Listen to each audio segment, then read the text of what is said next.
नमस्कार, पीयू क्रिएशनमध्ये तुमचं मनापासून स्वागत आहे। तर यंदा 2026 मध्ये श्रावणाची सुरुवात एका अद्भुत योगाने होत आहे। श्रावण महिन्याचा पहिला सोमवार आणि नागपंचमी हे दोन्ही मोठे सण एकाच दिवशी आले आहेत।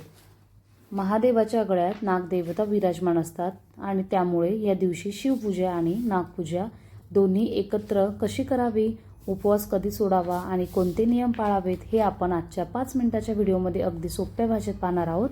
तर व्हिडिओ शेवटपर्यंत नक्की पहा। या दिवशी महादेव आणि नागदेवता दोघांची पूजा एकत्र करायची असते। तर सकाळी लवकर उठून आपण स्नान करून पांढरे किंवा पिवळे वस्त्र परिधान करावे। शक्य असल्यास या गोष्टी आपण पाळायच्या आहेत। तर नागपूजा कशी करायची आपण बघणार आहोत। घरामध्ये पाटावर हळद चंदनाने नागाचे चित्र काढावे किंवा मातीचे नाग आणून पूजेला ठेवावे।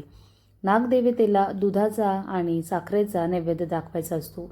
तसेच लाह्या आणि दुर्वा अर्पण करायचे असतात आणि शिवपूजा आणि पहिली शिवमुठ ही आपण बघणार आहोत।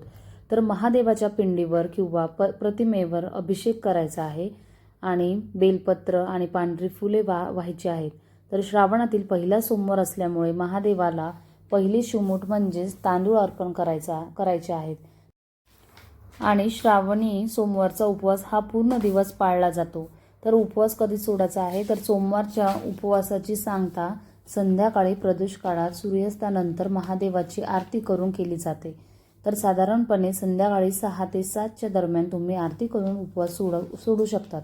आणि नागपंचमीचा नियम, तर नागपंचमीला अनेक घरांमध्ये उपवास असतो, तर काही ठिकाणी फक्त तव्यावरचे पदार्थ खाणे टाळतात।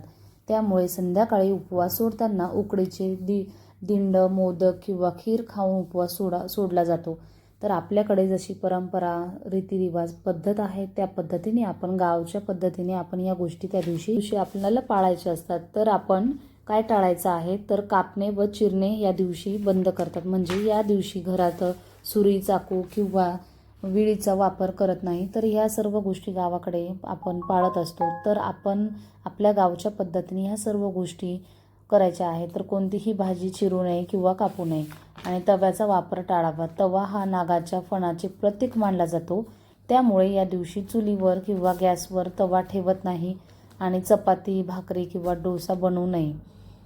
तर शेतकाम आणि खोदकाम म्हणजे जमिनीत नांगरणी करू नये किंवा माती उकरू नये, जेणेकरून जमिनीत राहणाऱ्या नागांना इजा होणार नाही। आणि शिवणकाम करत नाही, तर या दिवशी सुई दोऱ्याचा वापर करत नाही। तर या दिवशी कपडेही पूर्णपणे शिवणे वर्ज्य करायचं आहे। तर आपण जेवणामध्ये फक्त उकडलेले किंवा तळलेले पदार्थ बनवायचे आहे। उदाहरणार्थ उकडीचे मोदक, पुरी, खीर किंवा भाजी न चिरता केलेली आमटी।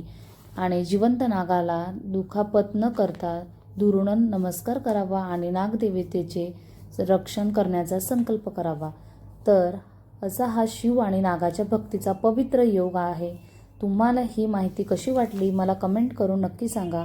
माहिती आवडल्यास व्हिडिओला नक्की लाईक करा आणि तुमच्या परिवारासोबत शेअर करा आणि अशाच भक्तिमय माहितीसाठी आपल्या चॅनलला सबस्क्राईब करायला विसरू नका। सर्वांना नागपंचमी आणि पहिल्या श्रावण सोमवारच्या हार्दिक शुभेच्छा। ओम नमः शिवाय। भेटूया नेक्स्ट व्हिडिओमध्ये। तोपर्यंत सर्वांना श्री स्वामी समर्थ। धन्यवाद।